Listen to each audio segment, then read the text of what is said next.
역대하 3장 1절로 17절, 구약성경 658페이지에 있습니다.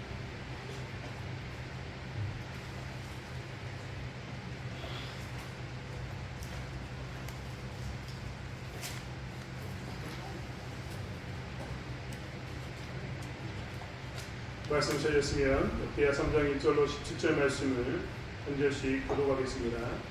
솔로몬이 예루살렘 모리아 산에 여호와의 전 건축하기를 시작하니 그곳은 전에 여호와께서 그의 아버지 다윗에게 나타나신 곳이요 여부수 사람 오르난의 타작마당에 다윗이 정한 곳이라.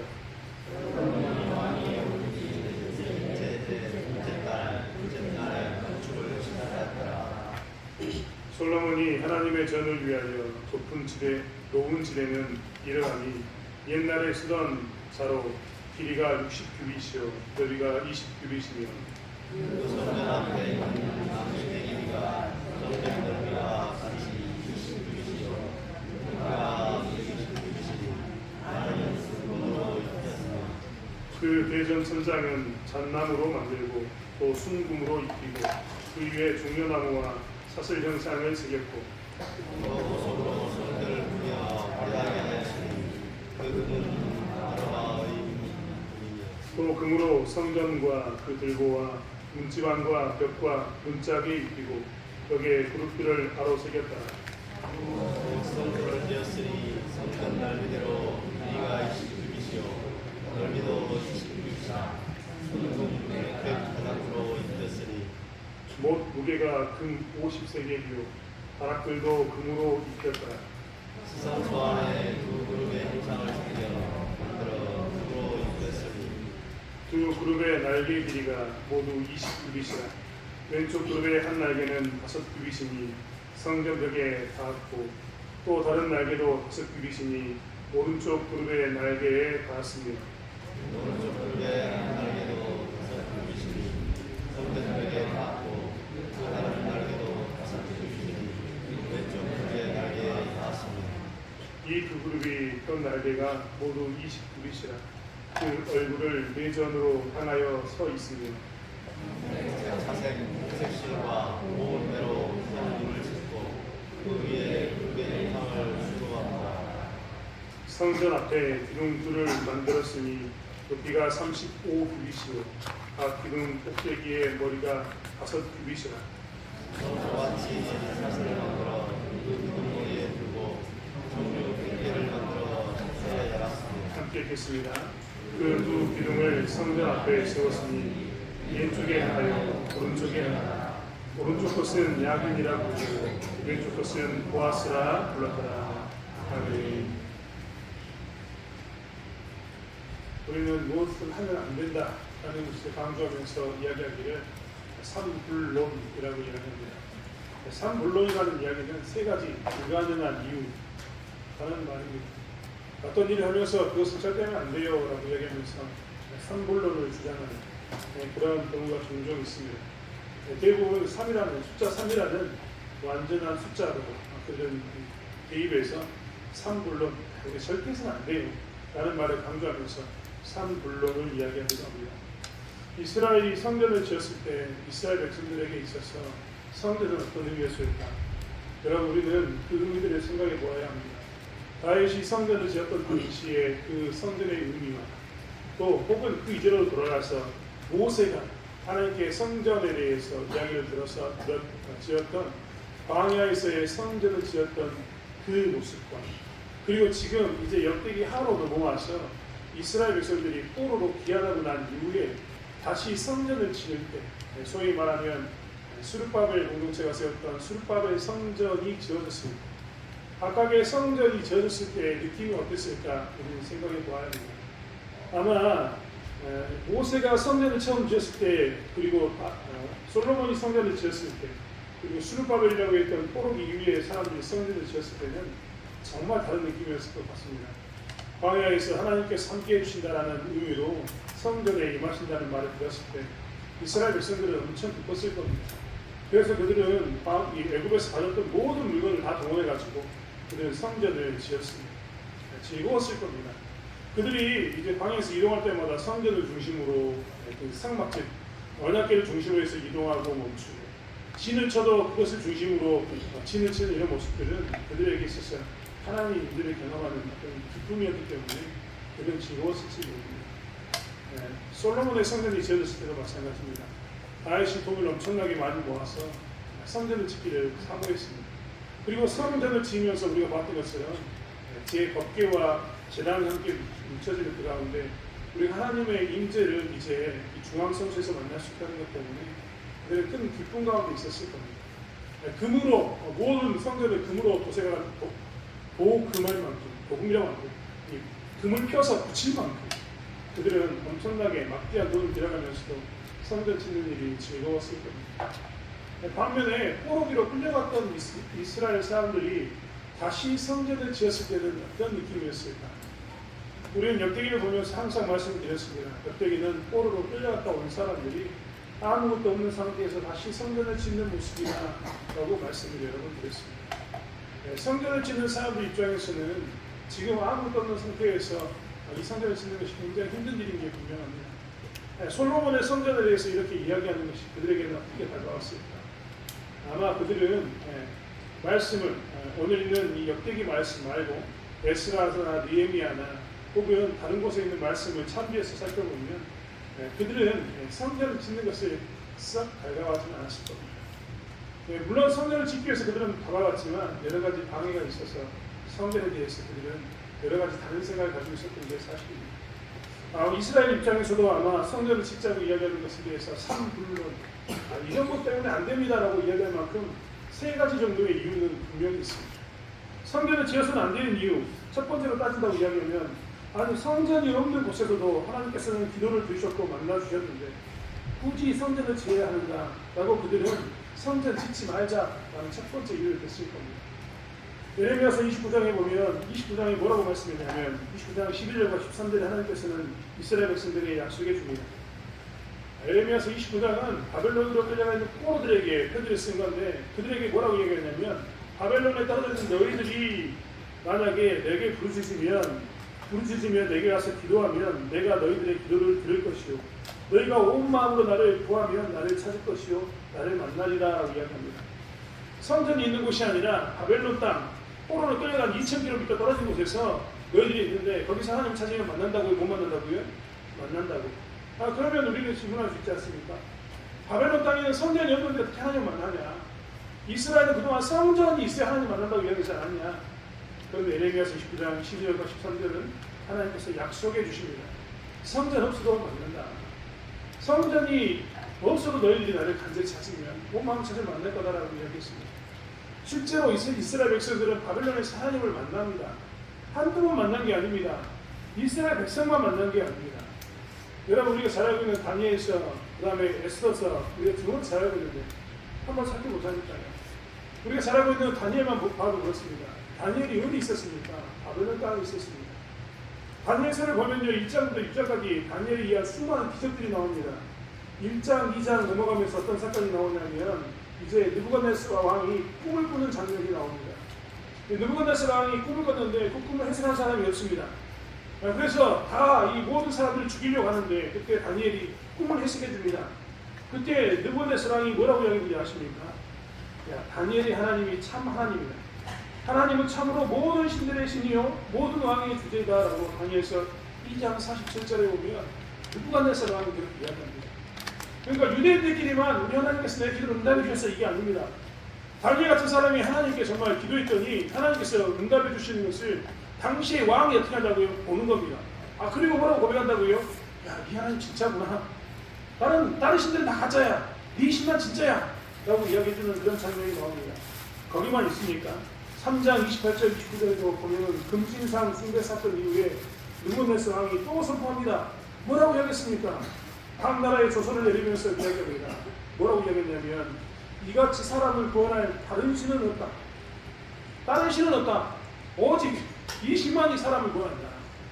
이렇게 푸른 불에 있는 사람을 구원할 수 있는 사람은 하나님밖에 없다라고 이야기하면서 조선을 내리면서 선포합니다. 누가 봤냐면 이제 열국에 있는 느부갓네살 왕이 다스리고 있는 모든 지역에 있는 사람들은 하나님이라는 유대인들의 신이 진짜 하나님이구나 이런 것을 다 듣게 된 겁니다. 엄청난 사건 아닙니까? 여기만 있었습니까? 사장에서도 꿈을 해석해 주니까 또 그런 이야기를 했었고, 사장에서는 하늘의 왕, 왕 중의 왕, 신 중의 신이다 이렇게 이야기했거든요.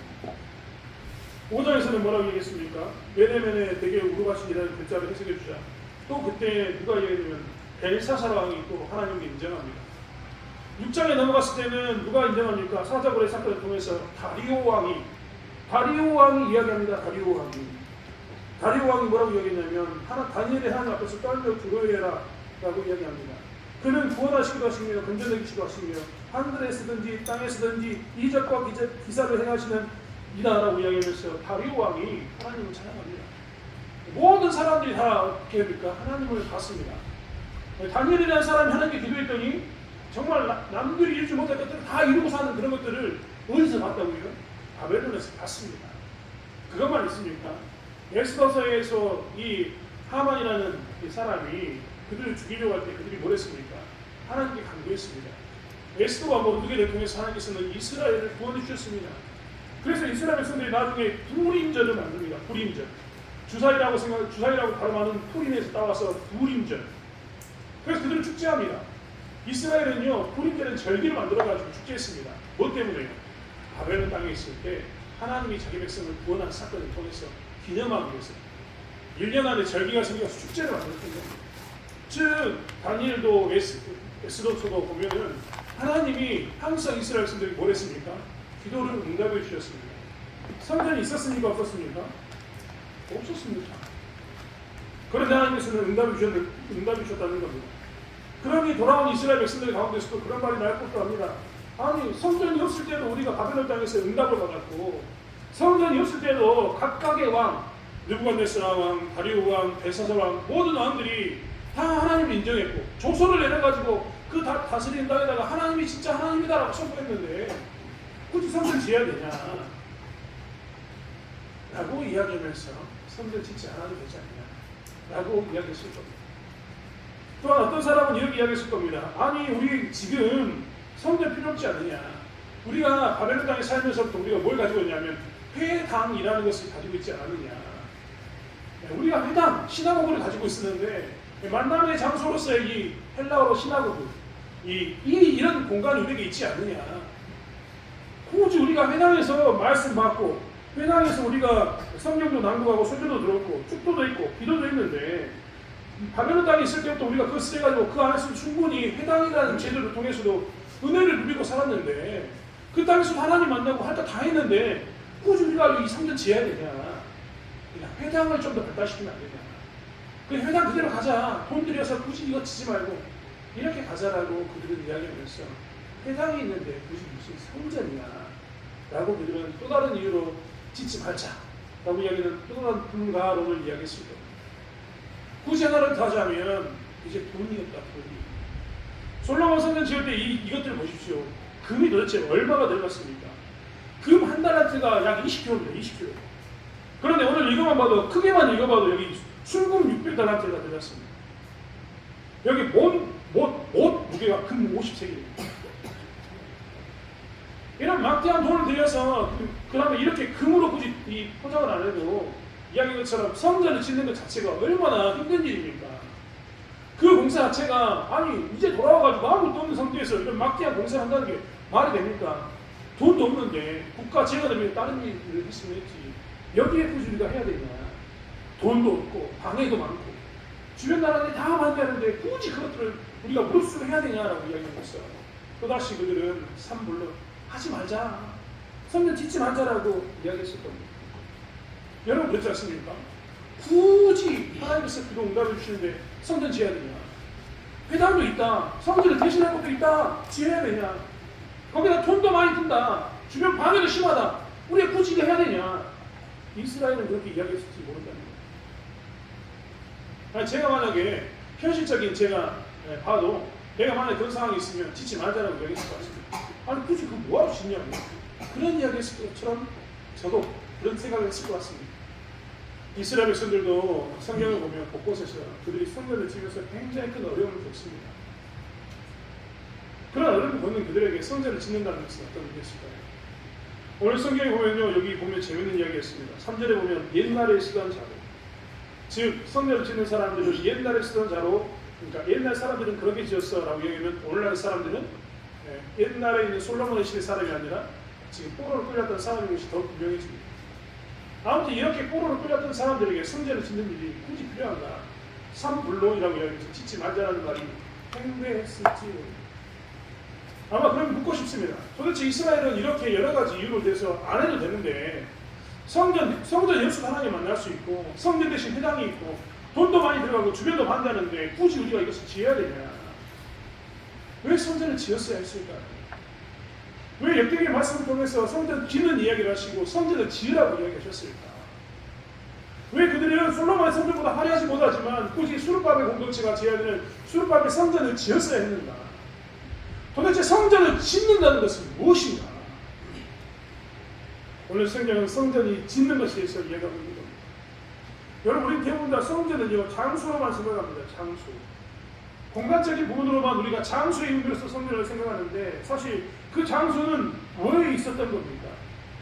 출애굽기 25장 8절의 말씀에 보면 하나님께서 뭐라고 얘기하냐면 내가 그들 중에 그할 성소를 그들을 나를 위하여 짓게라고 이야기합니다. 하나님께서는 성소 가운데 뭐라고 얘기하냐면 내가 그들 가운데 그할 장소이다라고 이야기합니다. 또 출애굽기 25장 22절에 보면 하나님을 만날 장소로 통치의 장소로서 명령하고 계십니다. 오늘 여러분 읽었던 오늘 그 성수와 지성수라고 이야기했던 오늘 이 그룹들 사이에 있었던 그 시온자, 시은자라고 이야기했던 그곳에 대해서 하나님께서 설명하시면서 나는 거기에 앉아서 이스라엘을 통치할 거야 라고 이야기하면서 성소에 대해서 강조했던 겁니다. 하나님이 임재하시는데 그 시은자에 앉아가지고 그룹들 사이에 앉아가지고 통치하겠다라고 하나님께서 말씀하셨던 것은 어떤 의미를 갖는가? 성전은 하나님을 만나는 장소, 하나님의 음성을 듣는 장소, 하나님 뜻을 알아가는 장소. 즉 성전은 막연하게 그냥 장소로서의 역할이 아니라 성전이라는 그 자체가 어떤 의미를 갖냐고 이야기하냐면 대면하는 장소이다라고 하나님께서 이야기하고 있습니다. 성전의 주된 기능은 대면하는 데 있다. 대면이 뭡니까? 얼굴 대 얼굴을 서로 마주 바라보고 있는 게 대면입니다. 얼굴을 바라보는 것이 아니라고요? 성소이다라고 이야기하고 있는 겁니다. 왜 굳이 우리가 성소에 모여야 되냐, 성전을 지어야 되냐라고 이야기할 때 하나님께서 이야기하시는 게 오늘 성소와 지성소를 이야기하면서 너와 내가 대면을 해야 되니까, 너와 내가 직접 만나야 되니까 성전을 지어야 된다라고 이야기하고 있는 겁니다. 네가 기도하면 기도를 통해서 만날 수도 있고 네가 회당을 통해서도 만날 수 있지만 만났었지만 이제 성전을 통해서 뭐라고요? 대면하자라고 이야기하고 있는 거예요. 대면하자. 오늘날 우리들 시대에도 이러한 질문들이 정말 남발하고 있습니다. 우리는 왜 굳이 교회에서 모여야 되는가? 라는 질문들을 굉장히 요즘 많이 받고 있습니다. 이런 질문을 받게 된 이유가 무엇인가? 우리가 새로운 시대를 살고 있기 때문에 아침에도 우리가 잠깐 새로운 시대에 대해서 이야기했지만 우리가 지금 이렇게 살고 있을 때 오늘날 살아가면서 우리가 뉴노멀이라는 말을 정말 많이 듣습니다. 뉴노멀. 뉴노멀은 뭐냐면 새로운 상태를 의미합니다. 새로운 상태. 어떤 과정이 지나고 난 다음에 새로운 상태가 생겼다. 그 전에 하지 않았던 새로운 삶으로서 이 틀이 잡혔다. 이게 뉴노멀입니다. 이러한 새로운 상태가 됐다는 것은 무엇이냐면 이제 그 전과는 다른 삶을 살게 된다라는 것을 의미하고 있습니다. 이 말이 잘 이해가 안 되시면 한번 생각해 보십시오. 우리가 국제금융위기라고 이야기했던 금융위기를 경험하고 난 이후에 전 세계에 있는 모든 나라들의 경제 기조가 바뀌었습니다. 피부로 체감이 잘 안 되시죠? 그러다 좀 더 한번 생각해 보십시오. 코로나를 한번 생각해 보세요. 코로나 이후에 우리는 새로운 시대를 살고 있습니다. 코로나 이전과 이후의 세대는 완전히 다른 시대로 살고 있습니다. 그렇지 않습니까? 코로나 이전에는 우리가 뭐 했습니까? 예배는 반드시 교회 예배당에서 드렸습니다. 교회는 이렇게 모여서 예배를 드렸죠. 코로나 때 우리가 어떤 일을 경험했습니까? 예배를 온라인으로 드렸거나 교회에서 예배를 드리지 않았습니다. 그리고 난 이후에 코로나 이후에 우리는 어떤 시대를 살고 있습니까? 이제 사람들은 이야기합니다. 교회 안 가도 되는 거 아니냐. 그때는 우리가 인터넷으로 예배를 드렸는데 지금도 인터넷으로 예배를 드리면 되지 굳이 그래야 되느냐라고 이야기합니다. 그 안에 답이 들어있습니다. 예배가 그전에는 이렇게 모여서 드리는 이런 공간에서 예배했는데 코로나를 지나면서 우리 생각이 어떤 생각이 들었다고요? 예배는 인터넷으로 드려도 되는 것. 영성으로 드려야되는 것. 이런 개념이 생긴 겁니다. 그리고 요즘 젊은 아이들은요, 어린 아이들은 교회 가기 싫다라고 이야기합니다. 왜 교회 가야 됩니까? 집에서 예배드리는 거죠. 젊은 친구들일수록 집에서 TV를 보면서 이야기합니다. 나 예배 드렸다고.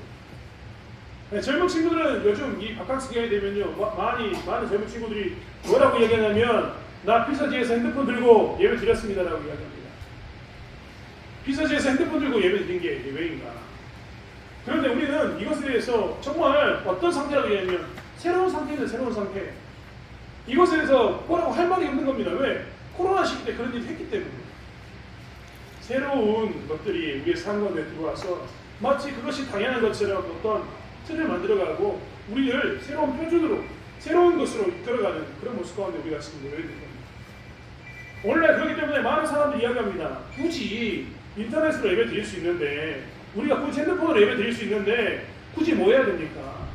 굳이 교회 가서 이렇게 예배 드려야 됩니까? 그리고 또 이야기했지 않습니까? 코로나 시대 때 우리가 예배 한 번밖에 안 드렸는데 왜 우리가 굳이 예배 2번 드립니까? 안 드리면 안 됩니까? 라고 이야기합니다. 그래서 한국교회의 많은 고민 중에 하나가 무엇이냐면 사람들이 예배당에 나오지 않습니다. 그리고 예배를 한 번만 드립니다. 이런 모습들이 다 무엇이냐면 유노멀, 새로운 상태로 우리가 진입해 보는 겁니다. 우리는 코로나 이후에 이런 일들을 경험하고 있습니다. 그러면서 이것과 동시에 어떤 말을 듣고 있냐면 우리가 굳이 교회에 가야 되는가? 그 전에 교회 가보니까 맨날 교회에서 티격태격하고 부딪히기도 하고 다툼도 있었는데 코로나 시대 때 집에서 예배 드려보니까 온라인 예배 드려보니까 세상 편하더라. 아침에 굳이 꾸며야 될 시간도 필요 없고 차를 타고 교회 가는데 소모되는 시간도 필요 없고 교회 가서 봉사할 필요도 없고 다시 돌아오기 위해서 안간힘 쓰는 이런 시간도 필요 없더라. 그냥 예배만 한번 딱 드리고 나면 집에서 편안하게 소파에서 드리고 나면 너무 좋다. 딱딱한 이런 예배당에 앉아가지고 의자에서 이렇게 예배 드리는 것보다 집에 소파에서 앉아 드리는 게 너무 좋다. 이게 우리에게 새로운 표준이 되면 안 되냐. 우리 생활 가운데 이렇게 예배 드리면 안 되냐고 수없는 사람들이 이야기합니다. 왜 굳이 예배당에 가야 되냐? 왜 굳이 여러 사람이 모이는 교회에 가서 이렇게 교회 성도들과 함께 예배를 드려야 되는가? 이것에 대한 질문을 갖고 있는 것이 오늘날의 모습인 겁니다. 마치 포로로 끌려왔던 이스라엘 백성들이 산불론을 이야기하면서 야 하나님 우리가 굳이 성전 지어야 됩니까? 하나님 회당이 있는데요. 하나님 돈도 없고 여러 가지 반대도 많으니까 적당히 좀 이렇게 좀 타협하면서 새로운 모습으로 이렇게 예배 드리면 안 됩니까? 라고 이야기했던 것처럼 오늘날 우리의 시대가 그렇게 살고 있는 겁니다. 그래서 많은 사람들이 예배에 대해서 하나님께 드리는 이 예배에 대해서 집에서 드려도 되는 것, 인터넷으로 드려도 되는 것이라고 얘기하면서 교회에 오는 것을 극도로 꺼려하는 그런 시대가 되어버렸습니다. 그렇다면 하나님께서는 왜 우리를 그럼 교회에 모이게 하셨을까? 왜 우리는 굳이 교회라고 이야기하는 이 예배당에 모여가지고 같이 예배를 드려야 될까? 꼴 보기 좋은 사람도 있지만 꼴 보기 싫은 사람도 있는데 왜 그들과 함께 굳이 같이 예배를 드려야 될까? 적당히 피곤하면 한 번만 드려도 되는데 왜 굳이 내가 피곤을 막 이렇게 안간힘 쓰고 고개를 끄으면서 우리 좀 그 친구들처럼 고개를 끄으면서 내가 지금 하나님 예배를 드려야 됩니까? 고민하는 이런 문제가 생겼습니다. 그렇지 않습니까? 아니 우리가 코로나 시대로 돌아가면 그때 이야기했던 것처럼 한 번 예배 드렸으니까 가서 자라. 이러면 얼마나 편합니까? 좀 피곤하면 지금 멈춰놨다가 코로나 시대 때 영상을 뒤에 봐도 되니까 지금은 자고 나중에 예배 드리면 됐지. 이런 모습이 왜 안 되냐고 이렇게 따지면 우리는 뭐라고 얘기할 겁니까? 사실 그 답이 오늘 역대기에 상당히 있습니다. 하나님이 성전이 지어져야 할 이유는 무엇이냐면 하나님의 임재와 통치가 거기서 대면되는 장소로서 임하기 때문에 그렇습니다. 우리에게 하나님께서 교회를 모이라고 하는 이유는 뭔 줄 아십니까? 우리에게 교회를 모이라는 이유는 이 교회에서 하나님의 백성으로서 하나님을 만나라고 대면하는 장소로서의 성전이 필요하다고 우리를 모이게 하신 겁니다. 우리는요, 이 역대기 하보다 이렇게 역대하는 두리뭉실하게 저렇게 돌아서 이야기하지만요, 우리는 더 직접적으로 하나님께서 우리에게 주신 왜 모여야 하는가에 대한 답이 들어있는 성경이 있습니다. 왜 우리는 교회에서 모여야 되는가? 교회로 모여야 되는가? 이렇게 여러 사람이 함께 모여서 예배 드려야 되는가에 대한 답으로 우리에게 주신 것이 예배소서입니다. 예배소서에 보면요, 왜 우리는 대면의 장소로 교회를 하나님께서 선택하셨고 교회에서 모여야 되는가에 대해서 너무나 잘 나와 있습니다. 예배소서 1장 22절 23절의 말씀은 이렇게 이야기합니다. 또 만물을 그의 발 아래 복종하게 하시고 그를 만물 위에 교회의 머리로 삼으셨느니라.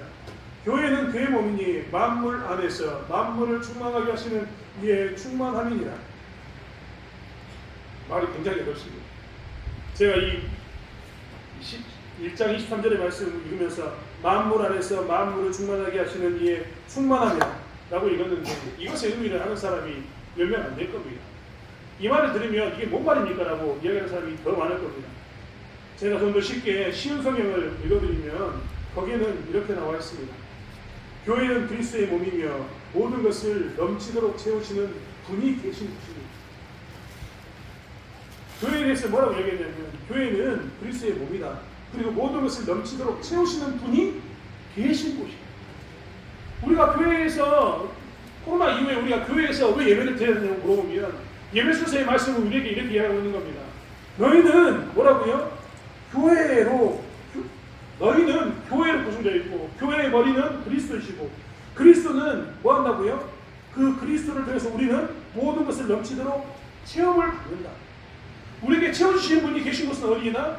교회이다라고 이야기하고 있습니다. 집에서 온라인 예배 드리는 그 장소가 아니라 어디라고요? 이 자리 교회가 그렇다는 거예요. 우리가 부득불 어쩔 수 없이 그렇게 예배를 드렸지만 하나님께서는 우리들로 하여금 다시 한번 예배소를 통해서 뭐라고 이야기하냐면 왜 그러면 그 상태가 끝나고 난 이후에 다시 우리가 교회에서 뭐 해야 되는가에 대해서 이야기할 때마다 하나님이 주신 이 교회는 뭐 하는 곳이라고요? 너희들을 채우는 것이다. 너희들의 모든 것을 넘치도록 채우신 분이 계신 것이다라고 이야기하면서 너희들이 모일 것을 이야기하고 있습니다. 여러분 그렇지 않습니까? 교회가 있는데 교회의 머리가 그리스도입니다. 하나님은 몸된 교회 안에서 비로소 채워진다라고 이야기하시면서 예수 그리스도 때문에 교회 안에서 채워짐을 경험하라고 이야기합니다. 즉 우리는요 교회 안에서 그리스도의 은혜를 경험하게 됩니다. 혼자 있을 때가 아니라 언제 있을 때요? 신자인 우리들이 모여서 교회를 이루었을 때 우리는 그리스도의 몸된 것들을 체험받는 그런 은혜를 누리게 된다는 겁니다. 교회에 와서 대면해야지만 우리는 비로소 체험을 받을 수 있습니다. 많은 사람들이 착각하고 있습니다. 예배만 드리면 끝이라고 생각하지만 그렇지 않습니다. 우리는 그리스도의 분량만큼 계속 장성해져 가야 하고 그를 닮아가야 하고 우리 삶 가운데 거룩함을 드러내야 되는데 그것을 위해서는 반드시 무엇이 필요하다고요? 교회 안에서 그리스도께서 채워주시는 그 체험을 경험해야지만 우리는 비로소 이 땅에서 그런 삶을 살 수 있는 겁니다. 그렇기 때문에 교회가 필요하다고 이야기합니다. 우리는 그렇기 때문에 교회 밖에서는요 체험 받을 수가 없습니다. 에베소서 2장 22절은 뭐라고 이야기하고 있냐면 이렇게 이야기하고 있습니다. 그의 안에서 건물마다 서로 연결하여 주 안에서 성전이 되어가고 너희도 성령 안에서 하나님이 거하신 초소가 되기 위하여 그리스도 예수 안에서 함께 지어져 가는 거예요. 에베소서 2장은 뭐라고 이야기했냐면 함께 지어져 가는 곳이 교회다. 교회로 모여야지만 너희가 함께 지어져 간다라고 이야기합니다. 제가 예배 시간에도 여러 번 이야기 드렸습니다만 나는 교회는요 훈련의 장소이기도 합니다. 우리는 자꾸만 착각하는 게 예수 믿는 사람이 교회에서는 예배만 드리고 밖에 나가서 훈련받는다라고 얘기하지만 그건 잘못된 생각입니다. 교회 안에서 훈련받고 밖에서는 실전을 하는 겁니다. 실전. 훈련을 어디서 받는다고요? 교회 안에서 받습니다. 그렇기 때문에 교회에서 모였을 때 우리는 함께 지어져 가는 겁니다. 여러분 함께 지어져 간다는 말이 뭡니까? 교회가 그리스도를 머리로 해서 몸된 교회인데 교회가 각자의 역할을 하면서 어떻게 합니까? 하나로서 온전한 몸을 이루어가는 것이죠. 우리는 그렇게 함께 지어져 가는 겁니다. 여러분 이야기했던 것처럼 성경이 이야기했던 것처럼 어느 날 손이 발들어 너는 나와 다른 기능을 하기 필요 없다라고 얘기하고 발이 손들어 너는 나와 다른 기능을 하기 필요 없다라고 이야기하면 이게 몸된 교회겠습니까? 우리는 서로의 다름을 인정하고 부딪혀가면서 서로 다른 의견을 가지고 있지만 하나의 목적을 향해 나가는 공동된 목적을 향해 나가는 그런 몸으로서의 역할을 회복하는 자리로 이 교회 안에서 함께 지어져 가는 겁니다. 즉 교회 안에서 우리를 훈련하는 겁니다. 여러분 성도들은요 그렇기 때문에 교회 안에 들어와서 하나님을 대면해야 뿐만 아니라 그리스도 안에서 채워지는 가운데 뭘 해야 되냐면 함께 만들어져 가야 되는 겁니다. 그렇기 때문에 이 땅에서 치열하게 훈련해야 됩니다. 꼴 보기 싫은 사람 왜 내 옆에 있냐고요? 하나님 저 사람만 없으면 신앙생활이 정말 좋겠습니다 라고 했던 그 사람 왜 두셨는지 아십니까? 훈련하라고 주시는 거예요. 훈련하라고. 우리가 보기에는 이방인과 유대인이 서로 좀 따로 떨어져 있으면 좋겠고 우리가 보기에는 이방인은 이방인대로 유대인은 유대인대로 모이면 더 잘될 것처럼 보이지만 하나님께서는 유대인과 이방인을 같은 교회에 불러 모으시고 서로 다른 그들을 어떻게 했다고요? 함께 지어간다고 말합니다. 즉 그들은 서로 다른 문화를 가지고 있고 서로 다른 생각을 가지고 있지만 어떻게 된다고요? 훈련, 교회 안에서 훈련받으면서 부딪혀서 어떻게 되면 한 몸이 되는 연습을 하게 됩니다. 교회는 그렇게 훈련의 장소로 함께 지어자는 장소로 이 땅에 존재하고 있는 겁니다. 그렇기 때문에 우리는 어떻게 되어 있느냐? 교회에 나와서 예배 드려야 합니다. 교회에 나와서 이 훈련의 장소로 하나님을 대면하고 하나님의 훈련의 장소로서 이 땅에서 우리는 교회에 출석해야 되는 것을 보게 됩니다. 이 땅에 교회에 출석하면 이 훈련이 힘들어서 많은 사람들이 교회에 나오기 늘 싫어합니다. 교회만 나와서도 예배에만 들어가려고 합니다. 하지만 예배에만 드리고 가는 것은 사실 대면의 장소로서 하나님께서 부르셨던 그 목적을 잘못 이해하고 있는 겁니다. 우리 중고등부 친구들이 있는데 오늘도 우리 중고등부 친구들 중에 와가지고 설거지도 해주고 청소도 해주고 도와주는 친구들이 있어서 참 좋았습니다. 어떤 친구가요, 사실 우리 중고등부 친구들이 지금 설거지하고 있는데 얘들이 나름대로 순번을 적용하고 있거든요. 근데 오늘 많은 중고등부 친구들이 안 나와서 순번이 사라졌습니다. 근데 이 친구가 이 친구가 자기의 순번이 아닌데도 와가지고 열심히 하더라고요. 사실 이렇게 열심히 자기의 순번이 아님에도 하는 이런 것들, 혹은 순번이 되었을 때 우리가 일부러 의도적으로 그들로 하여금 설거지도 하고 돕는 일도 하라고 보호라고 하는 이유는 무엇이냐면 중고등부 친구들을 부려먹기 위해서가 아니라 이들이 이렇게 훈련해야 하기 때문에 그렇습니다. 교회 안에서 이런 모습으로 훈련이 돼야지만 어떻게 됩니까? 함께 지어져 가는 겁니다. 이들은 그들 스스로도 친구들끼리도 서로 지어져 가겠지만 이 어른들과 기존에 있는 세대들과 다음 세대가 함께 지어져 가는 그런 훈련을 지금 하고 있는 겁니다. 교회는 그런 곳입니다. 여러분 교회 안에서 우리가 무슨 일을 같이 하자, 어떤 일을 같이 하자라고 이야기했던 모든 것들은요 그렇기 때문에 우리 성전에서 대면의 장소를 나가신 이 교회에서 우리 함께 지어져가는 과정으로서 일들을 감당하고 있는 겁니다. 교회는 그렇기 때문에 반드시 필요해야 되는 겁니다. 그렇기 때문에 성경은 뭐라고 이야기하고 있습니까? 에베소서 4장에 넘어가면 하나님께서 뭐라고 얘기하냐면 평안에 매는 줄로 성령이 하나 되게 하신 것을 힘써 지키라. 몸이 하나여 성령도 한 분이시니 이와 같이 너희가 부르심에 한 소망 안에서 부르심을 받았느니라. 주도 한 분이시여 믿음도 하나여 세례도 하나다라고 이야기하면서 뭘 이야기하냐면 하나 된 것을 힘써 지키라고 이야기하고 있습니다. 우리는 그렇기 때문에 교회 안에서 하나 된 것을 힘써 지키고 살아야 합니다. 사실 이것만큼 힘든 일이 없습니다. 교회 안에서 하나 된 것을 힘써 지키는 것만큼 어려운 게 없다는 겁니다. 여러분 우리가 나무를 맬 때요 나무를 끈으로 묶어둔 이유가 뭡니까? 가만히 놔두면 끈으로 묶지 않으면 나무가 다 어떻게 돼요? 자기들 마음대로 흩어집니다. 그렇기 때문에 흩어지지 말라고 잘 뭉쳐있으라고 우리가 끈으로 묶어둡니다. 그런데 성경의 표현이 뭐라고 이야기하냐면 교회를 부른 우리들에게 이 하나님께서 주시는 이 평안에 매는 줄로 성령이 하나 되는 것을 힘써 지키라라고 이야기합니다. 성령께서 우리를 이렇게 묶어놓으셨다는 겁니다. 그런데 우리는 정말 다양한 그리고 정말 각각의 색깔이 너무나 다른 우리들이 모여 있습니다.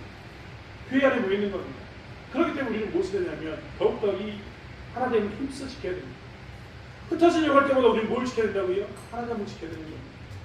하나님은 이런 훈련을 하나도 어디에 우리를 부르셨냐면 교회에 부르셨습니다.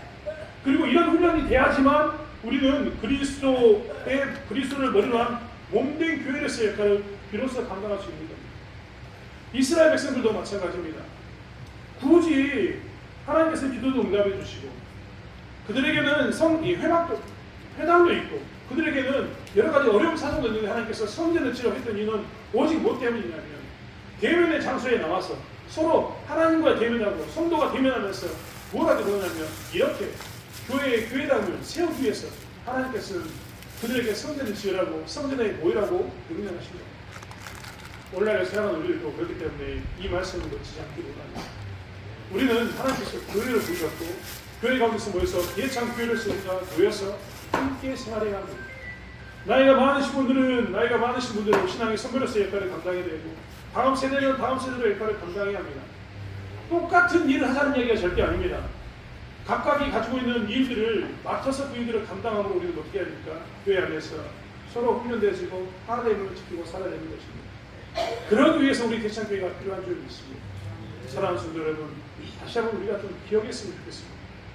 코로나 이후에 왜 우리가 굳이 모여야 되는가라는 질문에 대해서 오늘 하나님이 하셨던 이 말씀을 들으시면서 교회는 대면의 장소로서 하나님을 만나야 되는 것이고 대면의 장소로서 서로 형제와 자매를 만나서 훈련받아야 되는 것이고 대면의 장소로서 하나님을 지키는 곳이라는 것을 기억하면서 우리가 이 교회를 어떻게 하나님의 것을 지킬 것인가를 고민하며 나가는 저 여러분이 되기를 원합니다.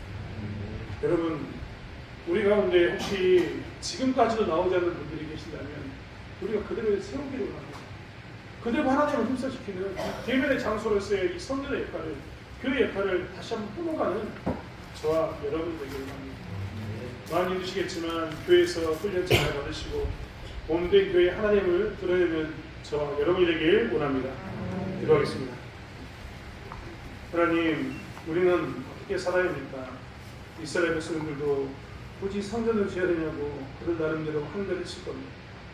우리가 오늘날을 살아가면서 새로운 시대를 맞이하며 굳이 교회에 가야 되냐고 항변할 때가 참 많습니다. 가기 싫다고 이야기할 때마다 뭐라고 이야기할지 모르는 답답한 가운데 놓일 때도 있습니다.